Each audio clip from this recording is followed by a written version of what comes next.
Let me get this all set up here, because I really wanted to show you guys, like, genuinely, honestly, how I would be taking these notes. So I did not really prepare for this.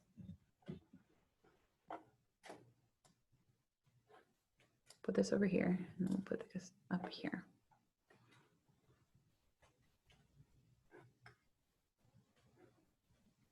Okay. All right. Well, we'll keep an. Oh no. There we go.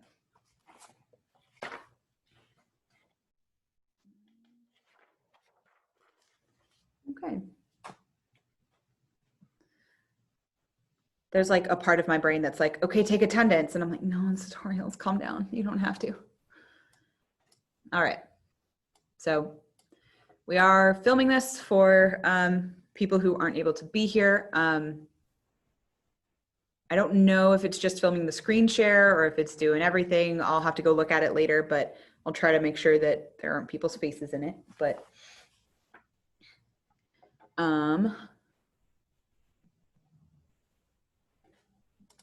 you know, this also, like, this isn't class. So, you know, if you need to go to the restroom or something, you can just go do that. Whatever you need to do. Trying to optimize here. Let's see. I'm gonna need to read.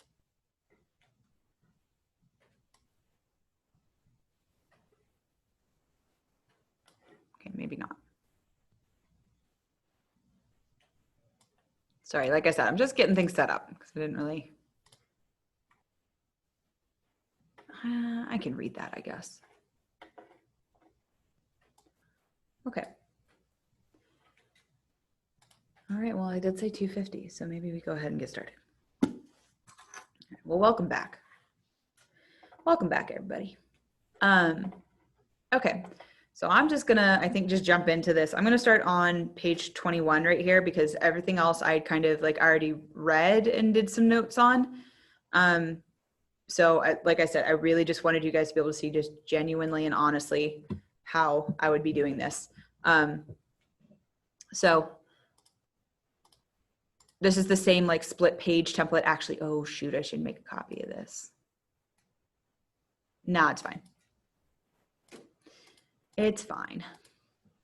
Okay. So, you know, at the top, you put your header and your information and whatever you need. I'm not going to waste time with that because we all know what that's about, but that's not why we're here.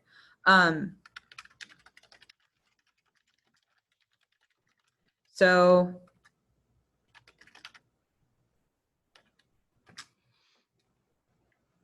I'm probably going to be skimming more than you should in terms of like actually reading. But I have read chunks of this before. And also, you know, you're not here for me to read you the textbook. So let's see what we can do. So and just leave that as that is. So yeah, I'm going to start at the top of page 21 here because I just haven't read it recently. And one thing that I know from this textbook, and it might change in the next version that we give you in like a week when we're done with next week. Though I think it's similar. You can write this wherever you want. Yeah, this is just for your benefit, right? You can have separate notes for this. If you want to, like, now that I've like graded your notes, you can fix things as you go in your own, if you want to do that, or fixing as I go, you can do that. Trying to think of other options. Yeah, it's totally up to you. You do whatever you need to today. I'm not going to tell you what to do. Okay, so let me see. This is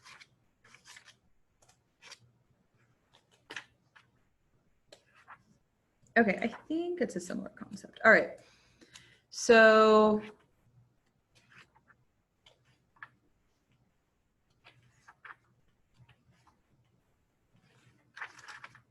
okay, yeah, sure.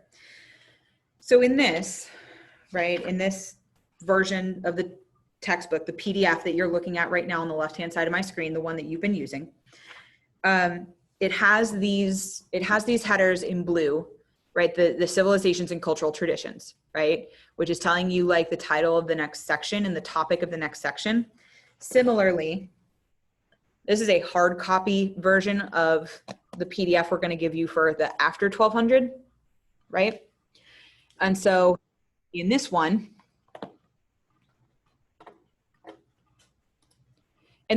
they have a similar concept, just different colors, right? So they have the civilizations and cultural traditions on this PDF.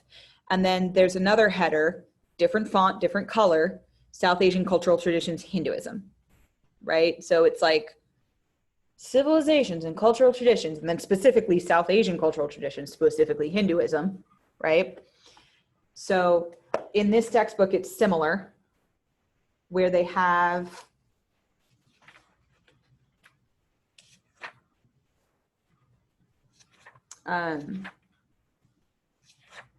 okay, so they have the bigger header here in red, right, that says society and the state in China. So that's the big topic of that. And then it's got specifically, you know, elite officials, and then landlord class, and then peasant class in like a different color and font, right? Do you guys see that? How it's specifying? Okay. So the reason I point that out to you is because when we see like that big civilizations and cultural traditions, well, the next paragraph under that is going to be pretty broad introduction type stuff. So there's probably less that you need to write down there, because when we're taking notes, like I don't need to make note of the fact that this is what they're gonna tell me about. I need to just take notes on the stuff that they, like when they tell me about it. Does that make sense? So I don't need to worry about taking as many notes in that intro bit there, you know, between the big idea and when they start to get more specific with the examples. So I'm not saying don't take any, I'm just saying you can be a little bit lighter there, because like, I don't need to write down, they're going to tell me about this stuff. Just write down when they tell me about it. Okay. So let me take a look. Civilizations differed in their cultural and religious traditions. These traditions provided a common identity for millions of individuals and entire civilizations, even as divisions within them generated great social conflicts. So cultural traditions made inequalities legitimate, providing moral support for established elites in oppressive states. But religion was a double-edged sword. It sometimes stimulated movements that challenged those in power. Religion enabled ordinary people to endure sufferings, shape the meanings that they attached to the world, and inhabited, providing moral guidance for living a good life and making a good society. By 1200, major cultural traditions of Afro-Eurasia had been established. Hinduism, Buddhism, Confucius, blah, blah, blah, list. All of them had taken shape in the millennium between this time period, since they will reoccur often in the chapters that follow. Some attention to the origins and developments is appropriate. Okay, so they're going to tell me about the basic ideas of these religions and when they come from and where they come from.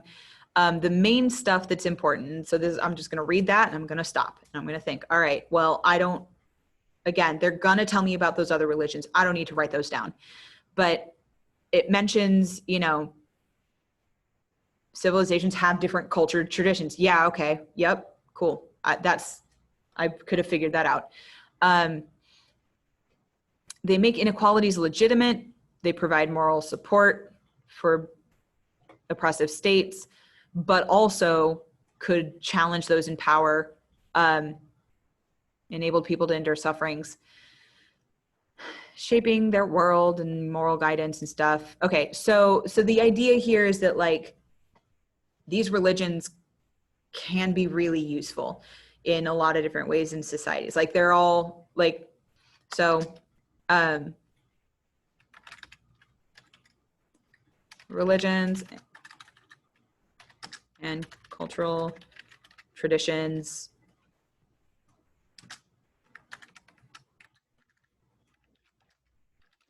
could support an auto arrow. Great. Could support states / status quo, because that's really what that's about, right? Like supporting the elites and the people in power. So keeping these what they are is what we talked about with the hierarchies. So could support states and status quo, or could help with rebellions.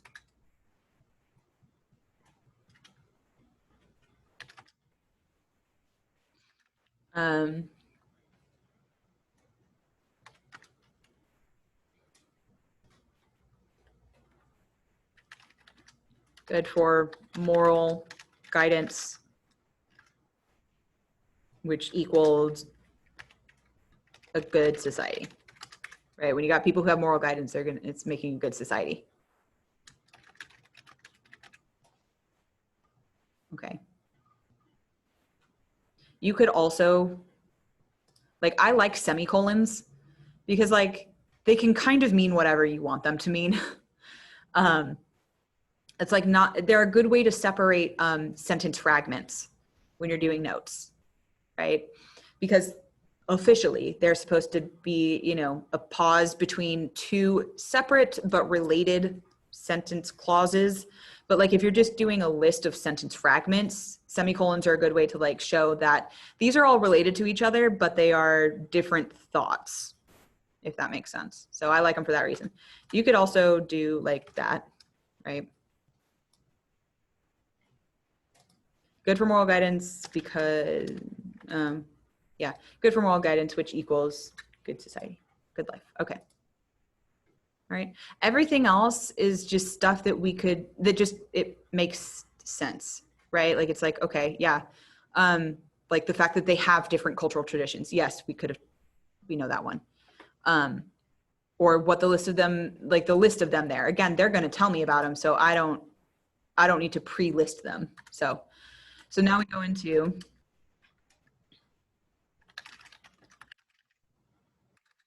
South Asian cultural traditions, Hinduism. Okay, now remember that Hinduism is a vocab term. It's also bolded right there, so that's going to be helpful. We'll get there when we get there. Okay. So we'll get down. Just press and enter a bunch of times to get down there.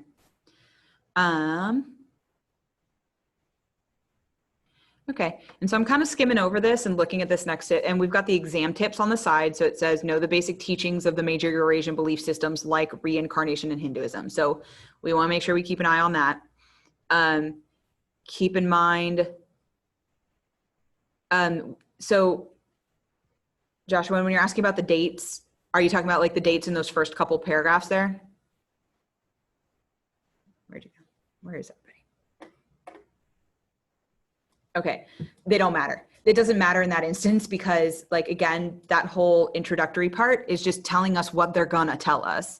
So, I mean, like, we know that they all come together then, but it says, like, since they will reoccur often in the chapters that follow, some attention to their origins and development is appropriate. So, like, they're about to tell us about the origins and their development. So you can write down those dates when they show up with that information.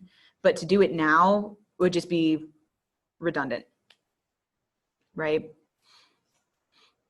Does that make sense? So not everything, like, not every date has to be written down, right? And I especially say, like, in this class, in my class especially, but in AP World History, because you guys you're high schoolers, right? Even the kids who take it as seniors in other districts or states or whatever, like, you guys are still high schoolers. It's still a survey class is what we call that, when it's just supposed to be an overview. So while I want you to know dates to the extent that I want you to have like a relative timeline in your brain, like to be able to say, okay, things kind of happen in this sort of order. There are very few like exact dates that I'm going to need you to know, right?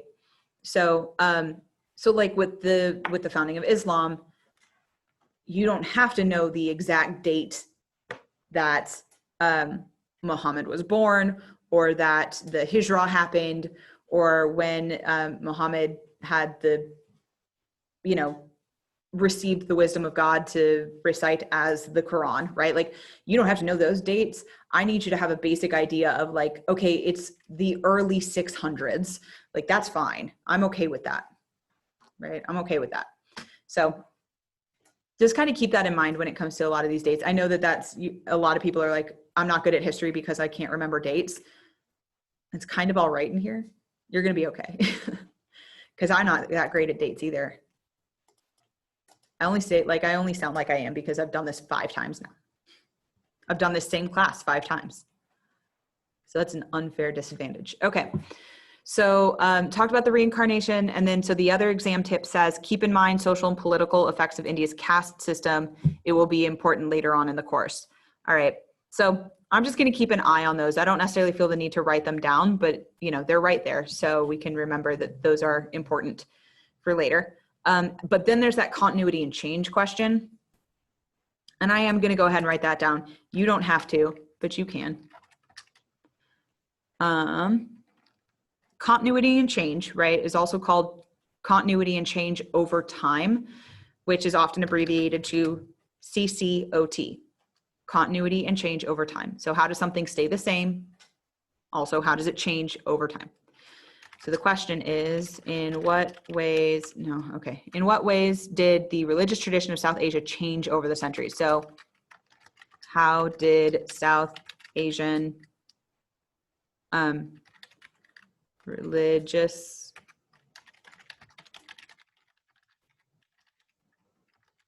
change over time? Okay. So there's that. So I can keep an eye on it. So it's probably going to tell me like, this is how it was in the beginning, and then this is how it changed. That's what this next section is probably going to tell me, since that's what the question's asking. So that's what I'm going to keep an eye on. All right. So few cultures were fundamentally religious, as that of India. Sages and philosophers embraced the divine, all things spiritual with enthusiasm, generated elaborate philosophical visions about the nature of ultimate reality. Hinduism, because it's in bold. Got to read it first. Can't get ahead of ourselves. The oldest, largest, and most prominent religious tradition in India had no historical founder, unlike Islam, Christianity, and other later Indian tradition, Buddhism. Instead, it grew up over many centuries and is an integral part of Indian civilization. Although it later spread into Southeast Asia, Hinduism was not a missionary religion seeking converts, but it was, like Judaism, associated with particular people and territory. Okay, Hinduism, oldest, largest, most prominent. Another way to say that would be popular. So most popular religion in India.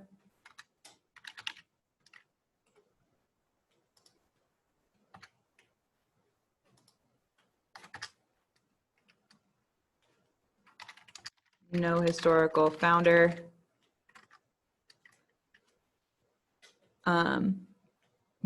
And so that's what it is, right? In part. But then why is it significant? Well, it becomes an integral part of Indian civilization and is associated with particular people and territory. So,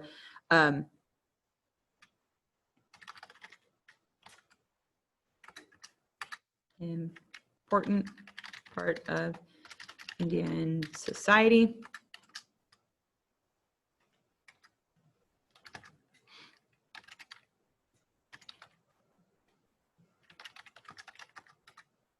Associated with India. Yeah. Let's say with Indian culture, just in general, right? Indian culture. That's fine. So then I'm going to bold that. Where's my stuff? Oh, do I have to like scroll over? No. What?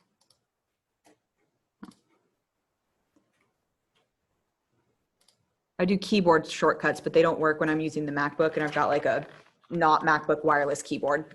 It doesn't like the keyboard shortcuts then. Okay. All right, so let's keep going. So Hinduism, Never a single tradition at all. The term itself derived from outsiders, Greek, Muslims, later British, who sought to reduce the infinite variety of Indian cultural patterns into a recognizable system. To be fair, I'm going to interrupt for a second. Yeah, that's totally true. Hinduism is a lot more complex than what we talk about in here, right? Survey course. We talk about the idea of it being polytheistic, but some people would argue that that's not true because all gods are just a different version of Brahma, the creator, and the universal soul. So like, no, it's really monotheistic, but it's like, maybe not. So it's very nuanced. That is totally true what they're talking about there. Okay, so we've got, from the inside, Buddhism dissolved into a vast diversity of gods, spirits, beliefs, practices, philosophies, endlessly variegated, Hinduism served to incorporate into Indian civilization the many diverse people who migrated into or invaded the South Asian peninsula over many centuries. So essentially, it's super complex, like we just said. And that complexity allows them to bring in new people, to fold in new people, right? So I'm just going to do this. We'll say, oh, no, sorry.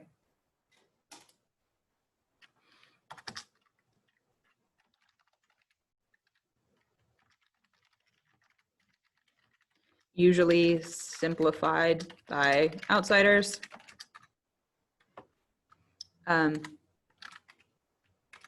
I don't even need to do that. Semicolon. Allowed Hindus to bring in new people.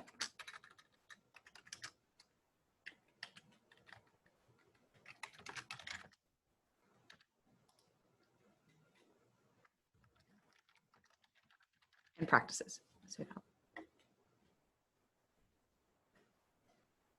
Okay. All right, let's keep going. One level, this emerging Hindu religious tradition was wildly polytheistic, embracing a vast diversity of gods and goddesses, each of whom had various consorts and appeared in a variety of forms. Priestly caste known as Brahmins presided over the sacrifices, offerings, and rituals that these deities required. But at another more philosophical level, Indian thinkers argued for a more unified understanding of reality. This point of view found expression in the Upanishads, which we're just going to write it down because it's there. This is one thing I like about doing this in Google Docs is because you can just, you can do like Shift Tab and it'll move it over to the left again. Sometimes it works. Oh, is it not going to do the keyboard shortcut? I'll do it on my Mac. Don't be like that. You're making me look bad.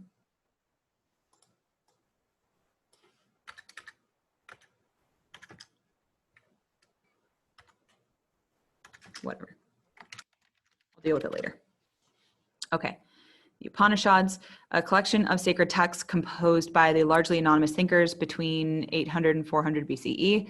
These texts elaborated the idea of Brahman, world soul, the ultimate reality, beyond the multiplicity of material objects and the individual persons, and even beyond the various gods themselves, lay this primal unitary energy, or divine energy, divine reality infusing all things. That's the soul soup I've been talking about in class.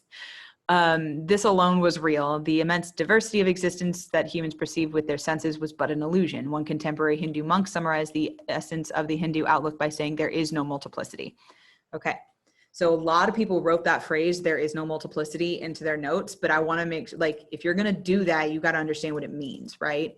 So it's better to just then put your interpretation of it into your notes than the other way around. So we'll get to Upanishads in a second, but actually, so kind of in that idea with complexity,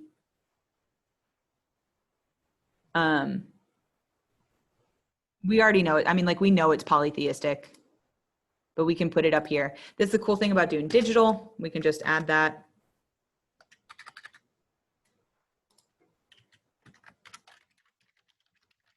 Polytheistic.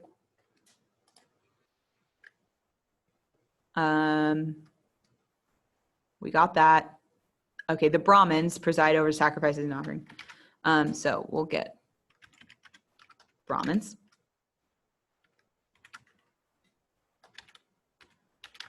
priestly caste. Wait. Yeah, that's what we're just gonna do priests. Not even priestly caste, they're priests. That's it. That's pretty much it. Like, that's all the new information it gives us. The Brahmins are the priests. Okay. The Upanishads, I think we all have an idea of what priests do, so we don't have to put in all the sacrifices, offering, rituals, whatever. Like, we know what priests do. The Upanishads are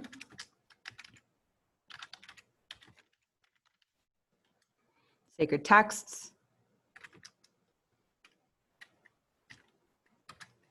no known author, between 800 and 400 BCE. So that's what they are. Okay. They discuss the idea of the world's soul, final ultimate reality beyond the multiplicity of material objects, individual persons. Okay. So let's see.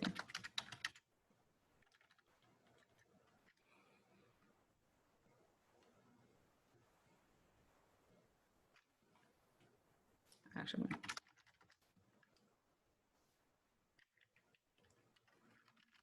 talk about the Hindu ideas of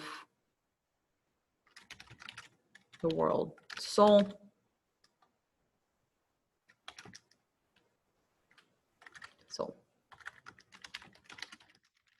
reality.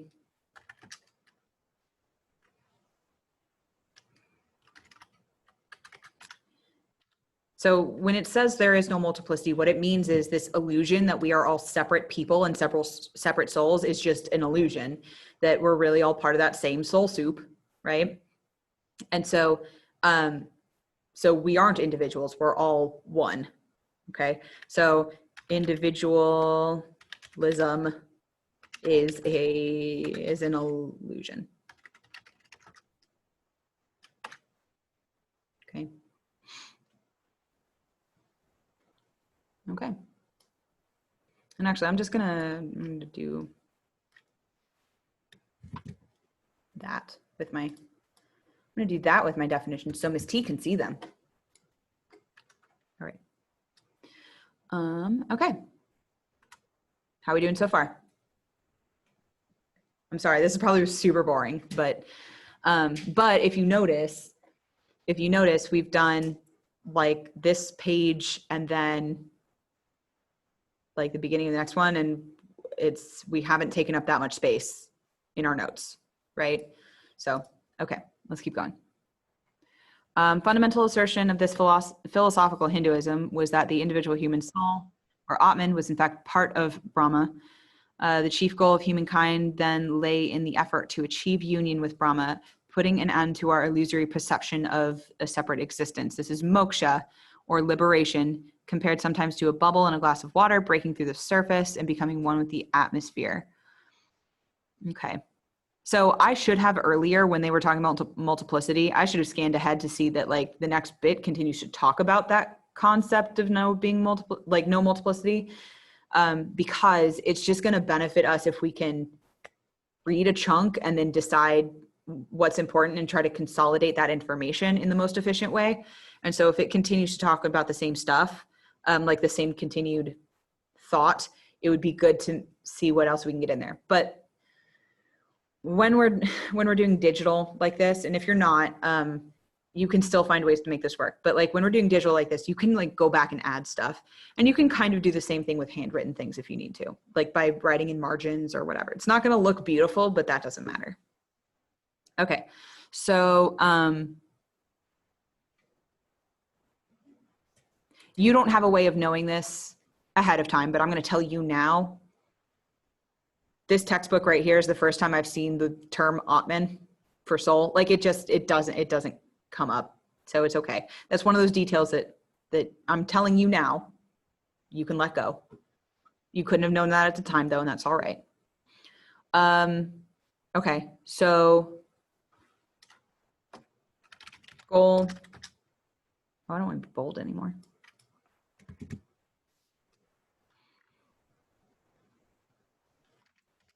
Go back to universal soul with,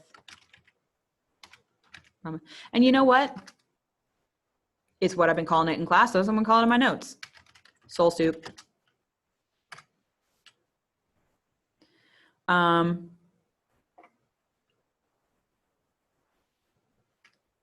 AKA moksha.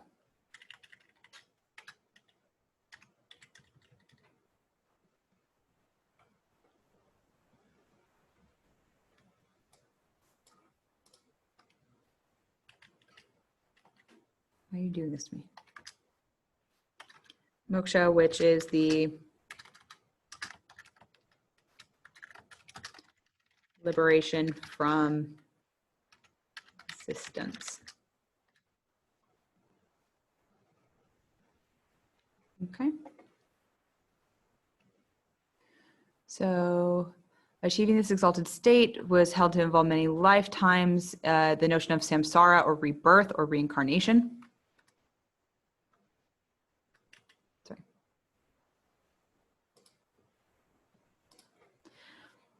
Reincarnation became a central feature of Hindu thinking. Human souls migrated from body to body over many lifetimes, depending on the actions of individuals. This is a law of karma. Pure actions appropriate to one's station in life resulted in rebirth in a higher position or caste. Thus, the caste system of distinct race groups with each of its own duties became a register of spiritual progress. Okay.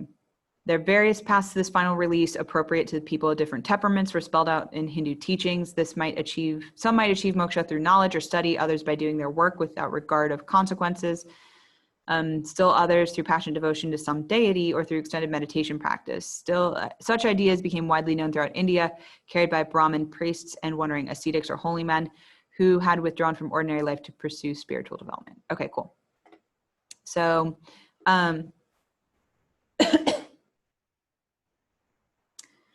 so let's see. It wanted us to look out for reincarnation, so there it is.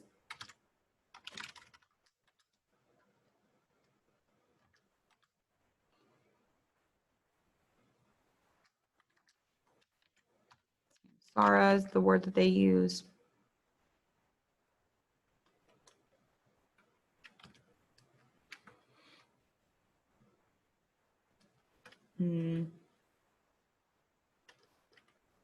Okay, karma.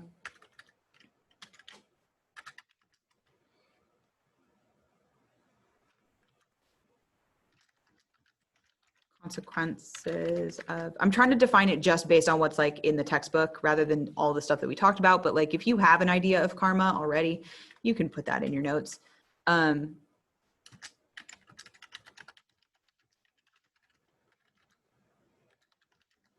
that's how I abbreviate action.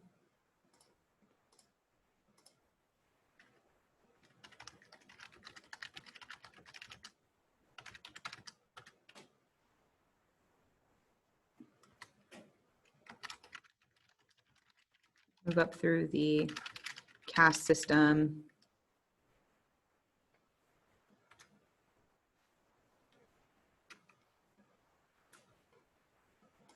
Actually,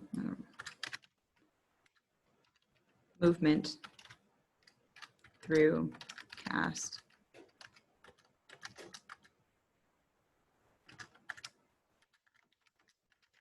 Sign of spiritual progress towards moksha. Okay. And then it also says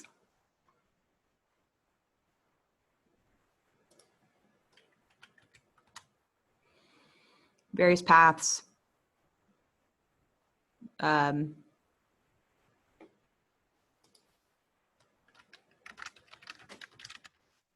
Ways to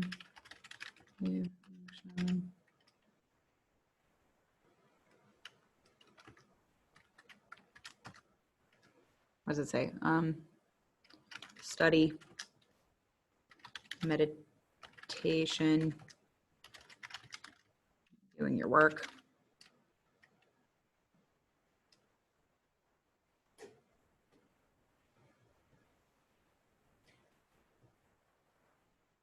And yeah, and then it says like carried by the Brahmin priests or wandering ascetics or holy men. We already defined Brahmins up here. So I got the Brahmins, priests. We can also now add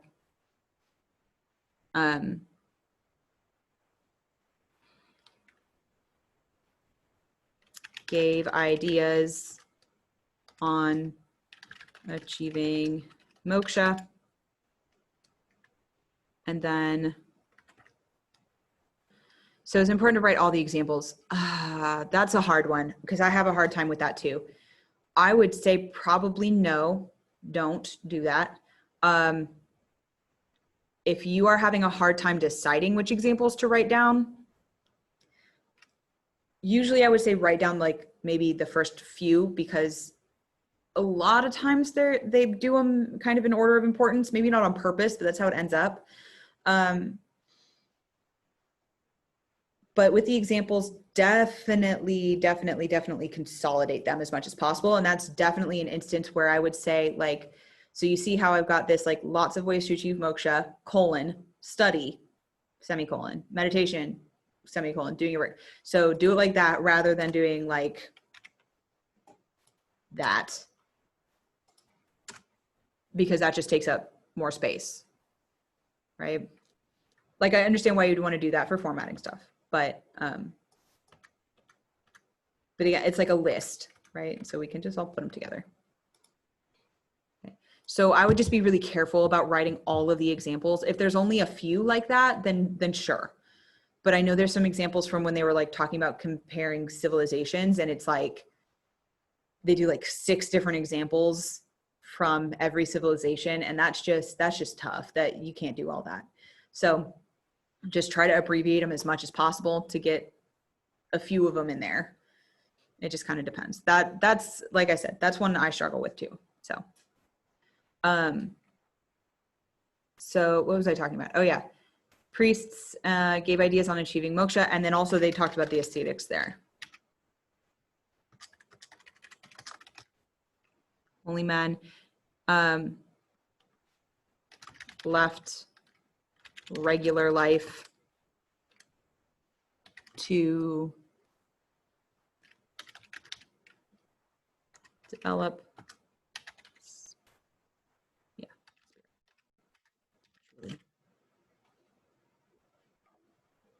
okay. All right. So the question asked us for looking for like changing over time, and it didn't really talk too much about that.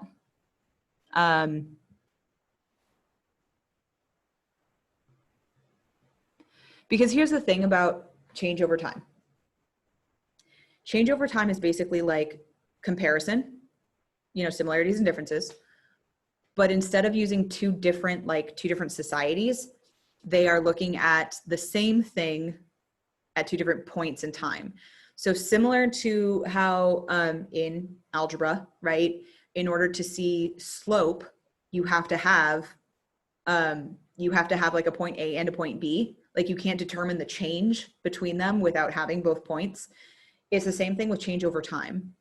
And this section didn't give us snapshot before and snapshot after.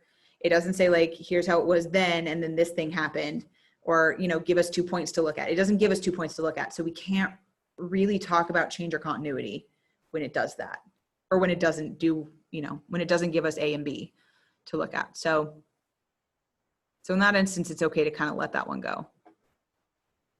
I guess it says the religious traditions of South Asia. So it's not just Hinduism. So I think that means that's going to be kind of an ongoing question, which makes sense because they're about to talk about Buddhism. So what time is it? All right. I am going to go on to do Buddhism if people want to stick around and see some of this, but just, I want you to make note of the fact that, yeah, we just basically did 2 pages of notes. And if I, move some stuff around. And if you look at, come on, get out of my way. And if you look at like how much I've done here, like it's 2 pages of reading and maybe, what is that, half of the page typed, maybe? So, so the idea is that like, you know, you really can, like, it doesn't have to make sense in terms of like sentences. You just need to get the basic idea on there. And that's why I said I like those semicolons, because it makes it so you can like string together sentence fragments, which means you're not doing full sentences, but also you are not using a bunch of space with new bullet points per se. All right. Okay, so that's, yeah, that's that situation. And I think another thing that's important for you guys to keep in mind, especially if you are coming from, say, human geography, I actually went and talked to Mr. Bayer about y'all's textbook yesterday on how that's all put together. And I think, so he said to me, right, that that's all put together like a science textbook, because geography is a science. But ours is a story, right? History, it's told more in a story sense. And so what that really means is like, you really have to just take some of it in and stop, and then put things in the most efficient order in your head before you write them down. And that's especially true. That's especially true if you are doing things by hand, if you're handwriting your notes. If you're doing them digitally, you have a little bit of leeway in that you can go back and rearrange things and format them in better ways. But yeah, it's good to just read through at least one whole paragraph and then stop, maybe a couple paragraphs, and then stop and decide, okay, what's the most, like, what's going to make the most sense to put this in order and the most efficient way to combine all of that information. Because it'll do it like a sentence at a time. It'll give you information a piece at a time, a sentence at a time in the textbook, because that's what sounds best. But for your notes, we got to pack it in. And that's why, you know, it's best to just pause and rearrange it. Okay. So, does anyone have any like specific questions? Like I said, I'll go on and do Buddhism, but I don't know if anyone has any questions before they need to leave. It's already 2:30 or 3:30. For the chapter 49 notes, do we have to answer all the questions? No. So on page 49, I only need you to do questions number 1 and 2. Number 1 does not have to be full sentences. Number 2 does. You do not have to do number 3. Okay. All right. Is there anything else? Anybody have any questions before I either continue on, or you guys are welcome to leave if you need to, but all right. Yeah, it's not class, so I'm not going to be offended if you just like peace out. Let me step back.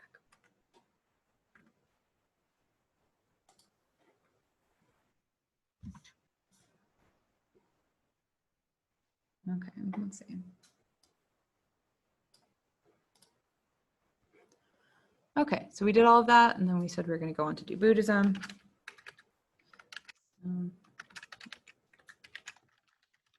Cultural traditions, Buddhism. All right.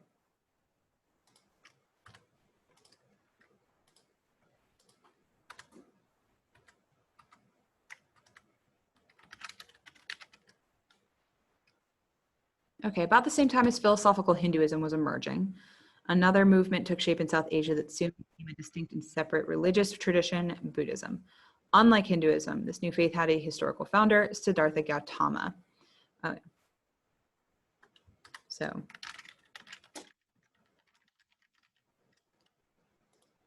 let me get that guy on there. Why did you do that to me?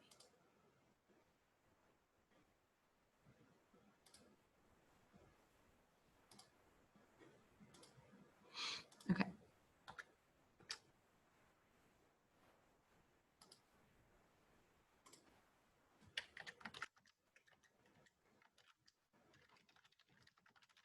So I'm going to put for a second. Just, oh, wait. So the CA right there just means circa, and it means like about. So I like to do my squigglies for that. 566 to 586. It means we're kind of guessing.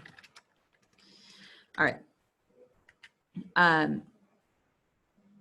So founder of Buddhism, it says, okay, he's a prince from a small kingdom in northern India or southern Nepal. According to Buddhist tradition, the prince had enjoyed a sheltered, delightful youth until he encountered human suffering in the form of an old man, a sick person, and a corpse. Shattered by these revelations of aging, illness, and death, Siddhartha determined to find the cause of such sufferings and a remedy for them. And so at the age of 29, the young prince left his luxurious life as well as his wife and child, shed his royal jewels, cut off his hair, and set off in a quest for enlightenment that ended with an indescribable experience of spiritual realization. Now he was the Buddha, a man who had awakened. For the next 40 years, he taught what he had learned, setting in the motion the cultural tradition of Buddhism. Okay. So here's actually what I'm going to do. So Siddhartha Gautama, prince from India, we think.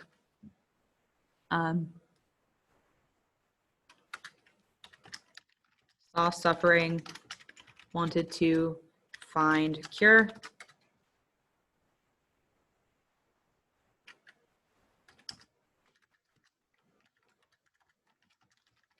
Left good life to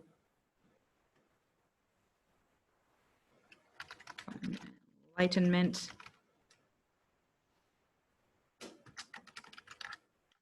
Success.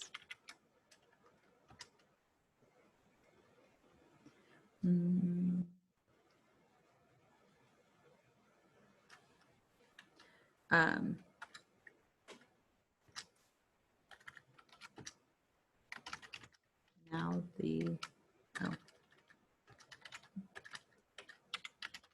first Buddha.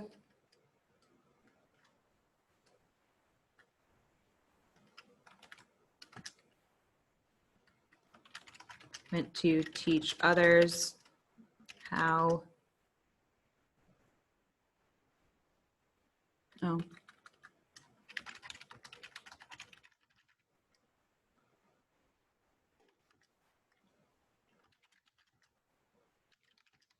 was beginning of Buddhism.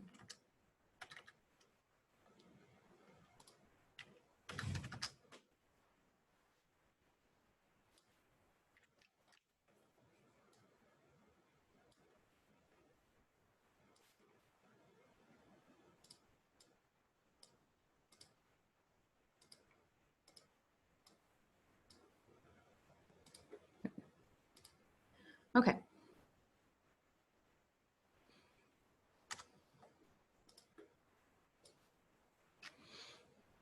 All right. To the Buddha, suffering or sorrow, experienced life is imperfect, impermanent, and unsatisfactory was the central and universal feature of human life. This kind of suffering derived from the desire or craving for individual fulfillment, from attachment to that which inevitably changes, particularly to the notion of a core self or ego that is uniquely and solidly me. Okay, so he's kind of talking about like that idea of like individualism. And if we get too attached to that, like, and trying to fulfill that idea of an individual us, that doesn't work, right? And that kind of works in with that like multiplicity stuff that you're talking about. So he spelled out a cure for this dis-ease in his famous Eightfold Path, which emphasized a modest and moral lifestyle, mental concentration practices, including meditation, and wisdom or understanding of reality as it is. Those who followed the Buddhist path most fully could expect to achieve enlightenment or nirvana, an almost indescribable state in which the individual identity would be extinguished along with all greed, hatred, and delusion. So it's like returning to the soul soup when you're still alive. Okay. With that individual identity extinguished.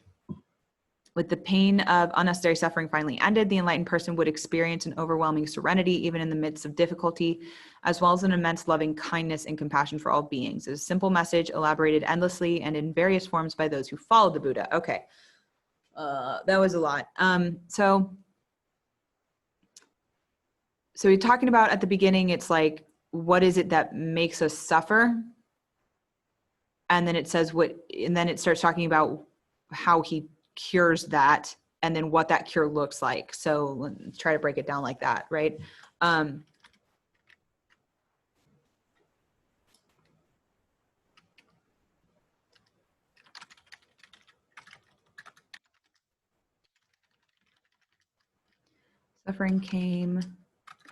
Suffering was part of life, came from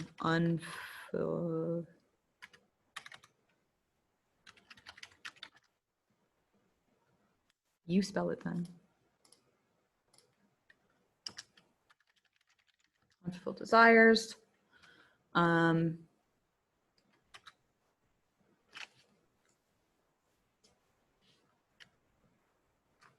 Okay. Suffering could be cured through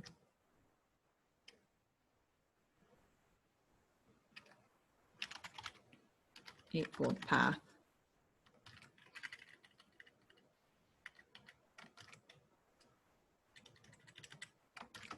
She says, like,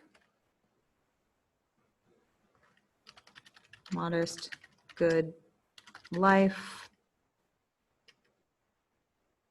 Well, here, let's do it like this. And do it like that. Meditation. What else does he say?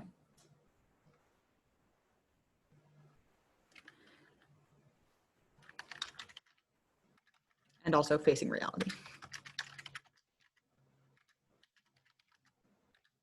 Okay.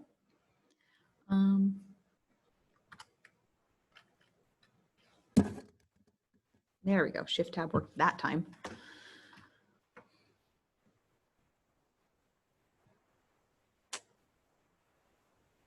Okay. Following path equals following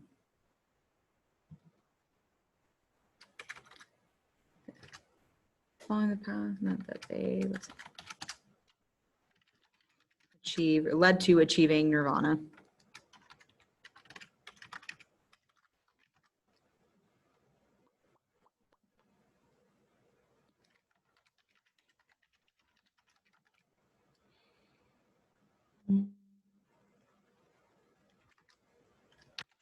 All suffering ended.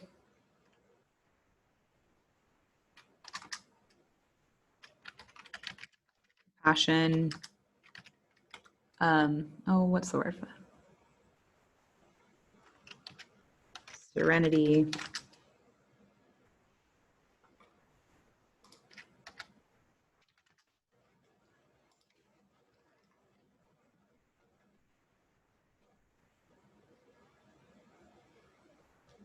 What am I even looking at? Hold on.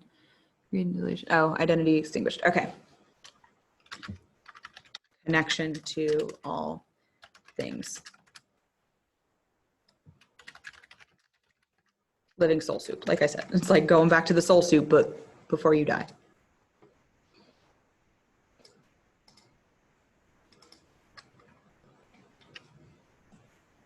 Okay. Oh, okay. There's a question in there. There's an AP question. So I'm going to put that there too, so we can keep in mind. To what extent were Buddhist, no, you know what? No, too much comparison. How were Hinduism and Buddhism? Because that's what it's asking, right? And we kind of just answered that when I just said, like, it's like the soul soup, but ahead of time. So that's one similarity, right? You're looking for that connection, like the end of the illusion of multiplicity. So we're kind of answering that question. We got that. Okay. Much of the Buddhist teachings reflected the Hindu traditions from which it sprang, the idea that ordinary life is an illusion, the concepts of karma and rebirth, the goal of overcoming the incessant demands of the ego, and practice of meditation, hope for final release from the cycle of rebirth. All of these Hindu elements found their way into Buddhist teaching. In this respect, Buddhism was a simplified, more accessible version of Hinduism. Okay, so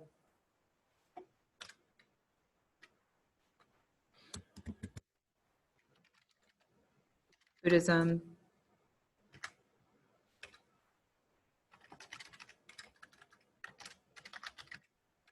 Hinduism,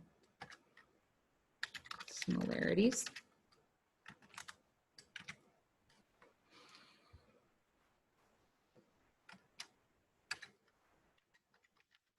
Life is an illusion.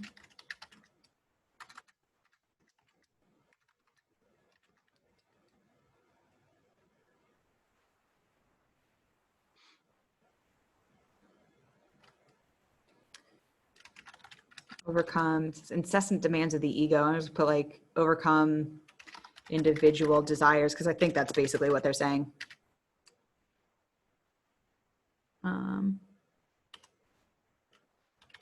Karma, rebirth, said reincarnation, hope to achieve moksha, which we know from above is that release from the cycle. If we've got a smaller word for it, let's use the smaller word for it, right? Meditation. Okay, cool. It's like, to what extent are they similar? To a decent extent, right? They've got a lot of shared beliefs. However, challenging. So now we got to do differences.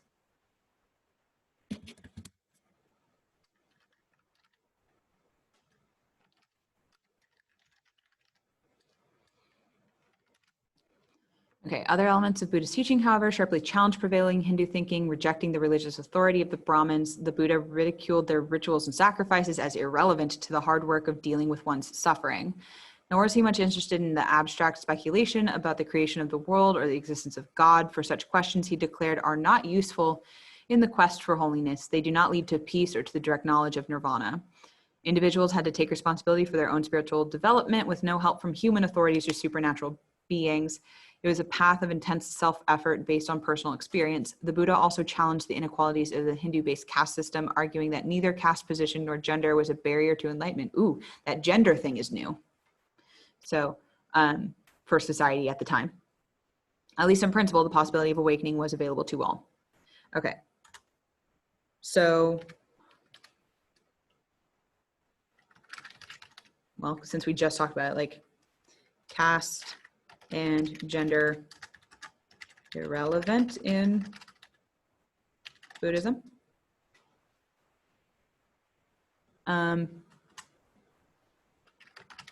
Buddha said Brahmins / rituals were irrelevant.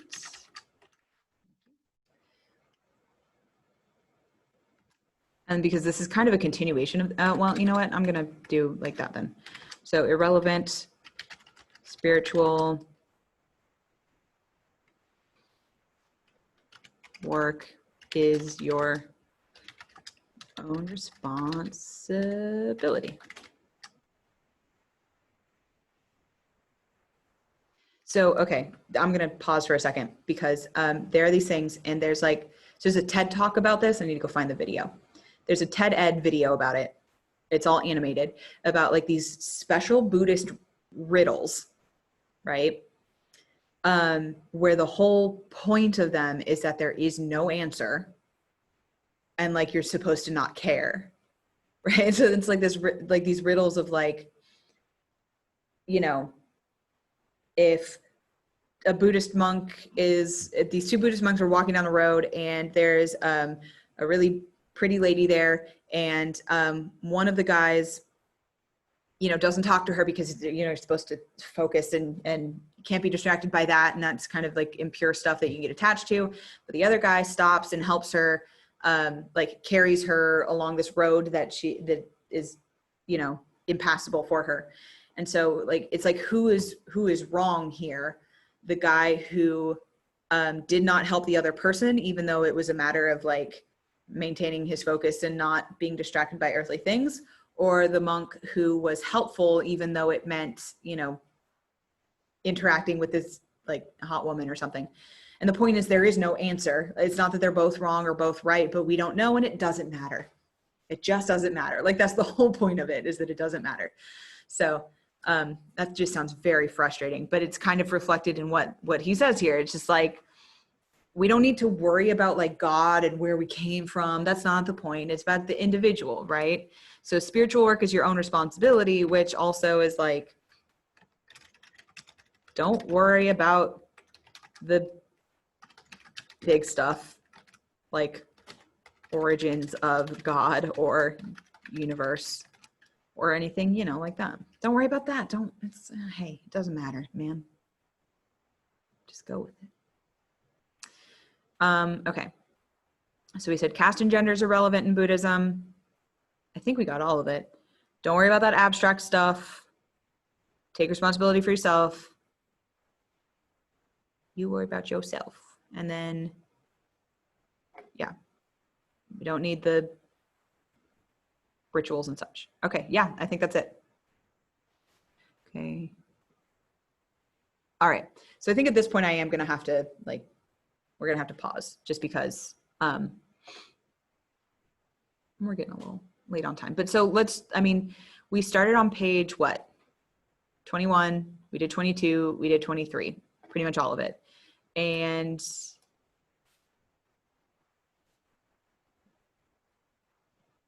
yeah, and that was not quite a page of typed notes.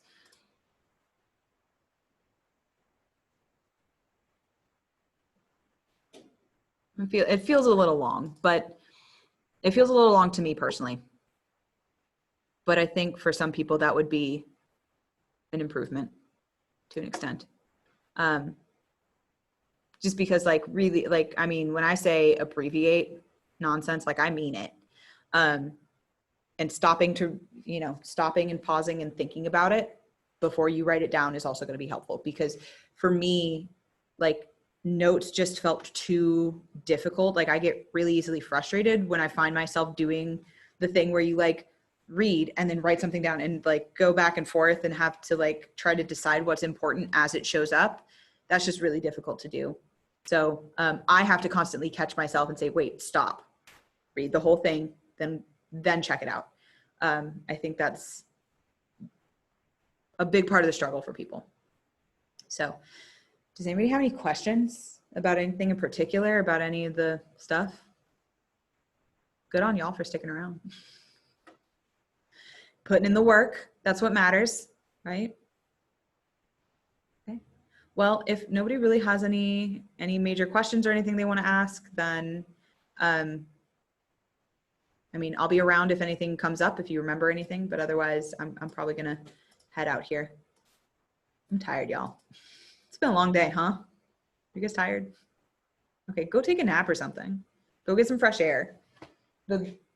It's supposed to be not a million degrees right now. So, okay. Well, I will eventually, like, I might put this on Canvas, like this example. But otherwise, I mean, I hope this was helpful. I'll see about putting this on Canvas. So if you need to reference it later, you can. Okay. All right. Then I will see you guys tomorrow. See you around. Thank you. Bye.